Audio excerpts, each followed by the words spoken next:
भारत का सबसे ज्यादा रहस्यमय मंदिर जगन्नाथपुरी मंदिर। ये मंदिर करीब 5000 साल से भी ज्यादा पुराना है और आज मैं आपको बताने वाला हूँ इस मंदिर से रिलेटेड कुछ ऐसी बातें जिन्हें जानकर आपके होश उड़ जाएंगे। लेकिन बहुत से लोग तो ये सोचते हैं कि अरे एक मंदिर ही तो है, ऐसी कौन सी बहुत खास बात होगी मंदिर में। मतलब ये फालतू के गंवार और अंधविश्वासी लोग जगन्नाथ की यात्रा में इतनी भीड़ लगा लेते हैं, नॉर्मल लोगों को कितनी प्रॉब्लम होती होगी, ट्रैफिक जैम हो जाता होगा और ये पूजा पाठ के नाम पर इतना सारा खाना दूध वेस्ट होता है। लोग मंदिर पे इतना चढ़ावा चढ़ाते हैं, इतना पैसा अगर किसी हॉस्पिटल को बनाने में लगा दें या स्कूल बनाने में लगा दें तो ज्यादा बेटर होगा। तो ये वीडियो खासकर ऐसे ही लोगों के लिए बनाया गया है जो इस तरह की सोच रखते हैं। हालांकि तुमने जगन्नाथपुरी पर बहुत सारे वीडियोस पहले से देख रखे होंगे और सब में वही सारी घिसी पिटी बातें बताई जाती होंगी, जैसे कि यहाँ पर मंदिर का झंडा है वो उल्टी दिशा में उड़ता है। ये मंदिर पूरी तरीके से एक साउंड प्रूफ चैम्बर है जहाँ समुद्र की आवाज नहीं आती। यहाँ एक श्री कृष्ण का हार्ट रखा हुआ है जो आज भी धड़क रहा है और उसके साथ साथ एक रसोई वाला फैक्ट जो काफी ज्यादा फेमस है कि भाई यहाँ की रसोई में खाना ना कभी कम पड़ता है ना कभी वेस्ट होता है। लेकिन अगर आप साइंटिफिकली देखो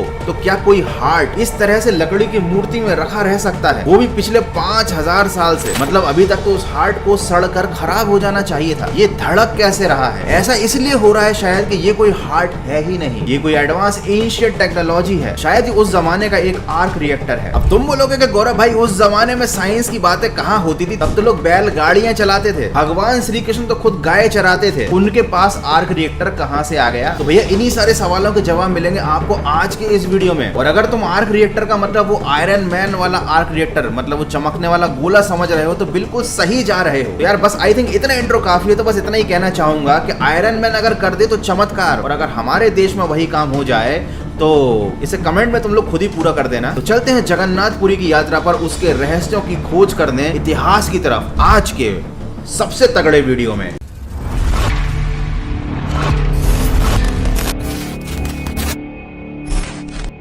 तो वीडियो में आगे बढ़ने से पहले जानते हैं जगन्नाथ का मतलब क्या होता है। जगन्नाथ का मतलब होता है लॉर्ड ऑफ द यूनिवर्स। ये मैंने इसलिए क्लियर कर दिया क्योंकि आज की जनरेशन में बहुत से लोग ऐसे हैं जिनकी हिंदी काफी कमजोर है। चलिए सबसे पहला पॉइंट तो ये है कि जगन्नाथपुरी के मंदिर में भगवान श्री कृष्ण का दिल रखा हुआ है एक लकड़ी की बनी हुई प्रतिमा के अंदर। लेकिन अगर वाकई में ये कोई दिल है तो फिर इसको एक मूर्ति से निकालकर दूसरी मूर्ति में शिफ्ट क्यों करते हैं? क्यों भगवान के दिल को इतना परेशान करते हैं? जो एक बार मूर्ति बना दी उसी में दिल को रखा रहने दो। अच्छा, भारत में जितने भी मंदिर हैं वहां पर जो मूर्तियां बनाई जाती हैं भगवान की वो जनरली स्टोन्स से बनाई जाती हैं, पत्थरों से, या पत्थरों के अलावा अगर कोई दूसरा ऑप्शन होता है तो वो होता है मेटल। लेकिन यही एक इकलौता ऐसा मंदिर है जहां पर जो मूर्तियां हैं वो लकड़ी की बनाई गई हैं। ऐसा क्यों? जब हार्ट को एक मूर्ति से निकालकर दूसरी मूर्ति के चेम्बर में शिफ्ट करते हैं तब पूरे शहर की लाइट बंद क्यों कर दी जाती है? हार्ट का लाइट से क्या रिलेशन है? इवन ये तो एक हार्ट ट्रांसप्लांट प्रोसेस है ना,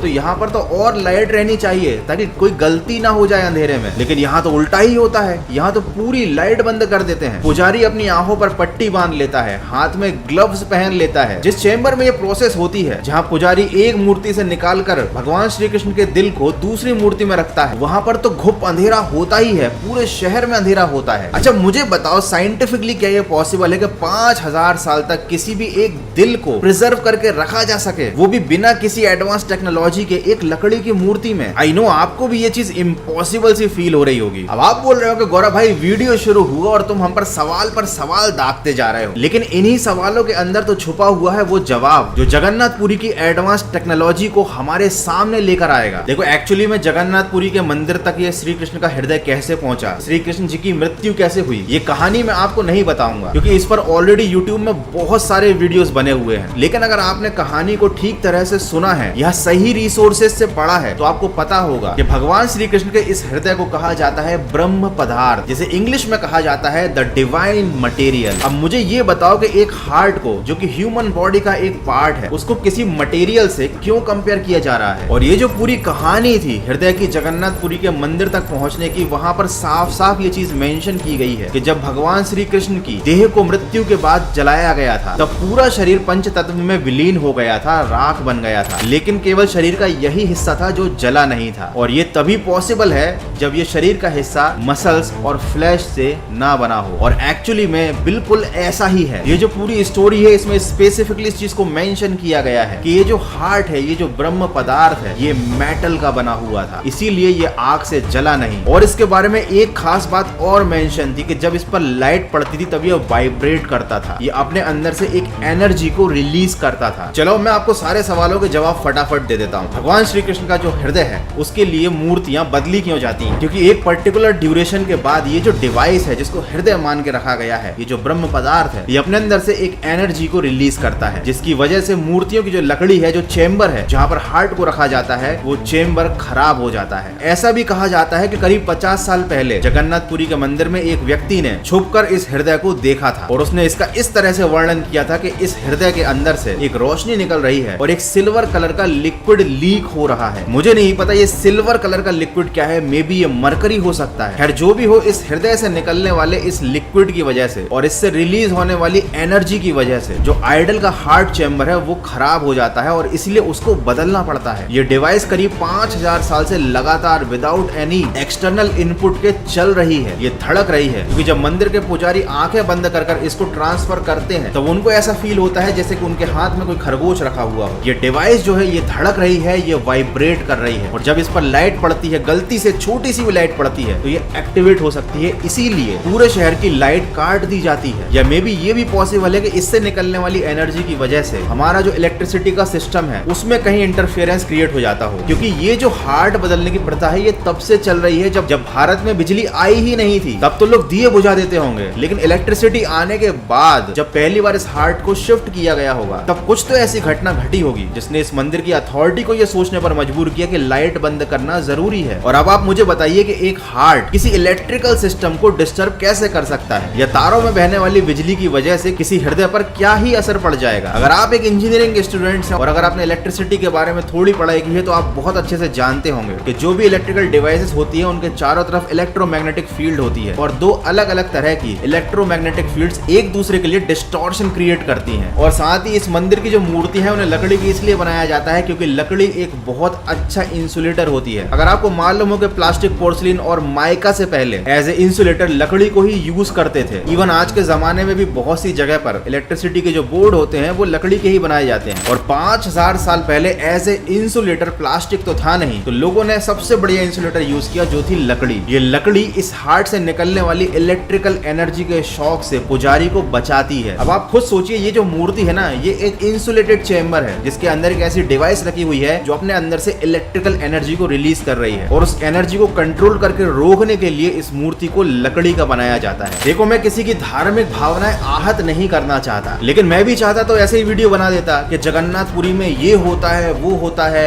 ये रहस्य है, वो रहस्य है, और इन रहस्यों का पर्दा आज तक वैज्ञानिक भी फाश नहीं कर पाए। और ये जो मैं बातें बता रहा हूँ ना एंशिएंट एडवांस टेक्नोलॉजी के बारे में, ये कोई एविडेंस नहीं है, लेकिन ये बहुत सॉलिड क्लू है। अगर आप टेक्नोलॉजी के बारे में थोड़ी भी समझ रखते हैं तो आप कहीं ना कहीं इन बातों से एग्री तो कर रहे होंगे कि जगन्नाथपुरी के मंदिर में ये जो भी रिचुअल फॉलो किए जाते हैं उनका कहीं ना कहीं साइंटिफिक लॉजिक तो जरूर है। अब भगवान श्री कृष्ण जो थे वो ह्यूमन तो थे नहीं, वो ऑब्वियसली गॉड थे, भगवान थे, और उस जमाने के बाकी लोगों की नजरों में वो एक सुपर ह्यूमन थे, the super human with very high and advance technology. और अगर आपको लग रहा है कि आयरन मैन मूवी में जो आर्क रिएक्टर बताया गया था ये एक फिक्शन है, ऐसा पॉसिबल थोड़ी है, तो मैं आपको बता दूं यू आर रॉन्ग। साइंटिस्ट काम कर रहे हैं एक पोर्टेबल फ्यूजन रिएक्टर पर जो काफी हद तक हार्ट की तरह ही दिखता है, और ये फ्यूचर की टेक्नोलॉजी है। ये एक ऐसा पोर्टेबल डिवाइस है जो एक बहुत पावरफुल एनर्जी सोर्स की तरह काम करता है, और आने वाले समय में ये हमारी पूरी टेक्नोलॉजी को बदल देने वाला है। तो क्या ये पॉसिबल नहीं है कि इसी तरीके की कोई डिवाइस बहुत पहले इन्वेंट किया चुकी हो? हालांकि केवल जगन्नाथपुरी का मंदिर ही एडवांस टेक्नोलॉजी से रिलेट नहीं करता। जब महाभारत का युद्ध हुआ था तब जो ब्रह्मास्त्र यूज किया गया था उसके बारे में भी यही कंक्लूजन निकलता है कि वो एक एडवांस न्यूक्लियर बॉम्ब था। अब खैर मैं इस टॉपिक पर डिटेल में नहीं जाऊंगा क्योंकि इस बारे में मैंने ऑलरेडी डिटेल में पूरी वीडियो बना रखी है, प्राचीन भारत की एडवांस टेक्नोलॉजी, लिंक डिस्क्रिप्शन में दे दूंगा, वहां से जाकर देख लेना। तो यार ये जो कुछ भी होता है जगन्नाथपुरी के मंदिर में, उसके ऊपर से प्लेन नहीं उड़ पाते हैं, झंडा जो है वो अपोजिट डायरेक्शन में मूव करता है, उस जमाने में एक साउंड प्रूफ टेक्नोलॉजी यूज की गई है, वो भी रॉक्स का यूज करके। ये कोई चमत्कार नहीं है, ये साइंस का चमत्कार है। और सबसे ज्यादा हैरान कर देने वाला चमत्कार तो है श्री कृष्ण जी का हृदय, वो ब्रह्म पदार्थ जगन्नाथ, जिसका रहस्य हम लोग अभी तो फिलहाल नहीं समझ पा रहे हैं, लेकिन आई होप कि फ्यूचर में इस चीज का रहस्य खुल जाएगा। और जब खुल जाएगा तब तुम लोग याद करोगे कि गौरव भाई तुमने ही तो 20-30 साल पहले वीडियो बना के ये सारी बातें बोली थी, लेकिन तब तक मैं और तुम हम दोनों बुड्ढे हो चुके होंगे। तो यार अभी तो जवान हो, तुम्हारी उंगलियां काम कर रही हैं, तो अगर ये वीडियो अच्छा लगा है तो इसको लाइक कर दो, क्योंकि आज का वीडियो यहीं पर होता है समाप्त। और बहुत से लोगों ने तो कमेंट कर भी दिया होगा जय श्री कृष्ण, लेकिन बहुत से लोग ऐसे होंगे जो ये कमेंट करेंगे गौरव भाई क्या यार तुम हमारे धर्म को विज्ञान के साथ जोड़ रहे हो, तुम हमारी आस्था को ठेस पहुंचा रहे हो। तो भाई देखो, मुझे मालूम है जगन्नाथपुरी का मंदिर और इस देश में जितने भी मंदिर हैं वो केवल टेम्पल्स नहीं है, वो हमारे इमोशंस हैं। लेकिन अगर आपको ये चीज पता चलती है कि आप जिस संस्कृति को फॉलो करते हो उसमें जो भी रिचुअल्स हैं वो अंधविश्वास नहीं है, उनके पीछे साइंटिफिक लॉजिक है, वो एडवांस टेक्नोलॉजी से जुड़े हुए हैं, ऐसी टेक्नोलॉजी जो फ्यूचर में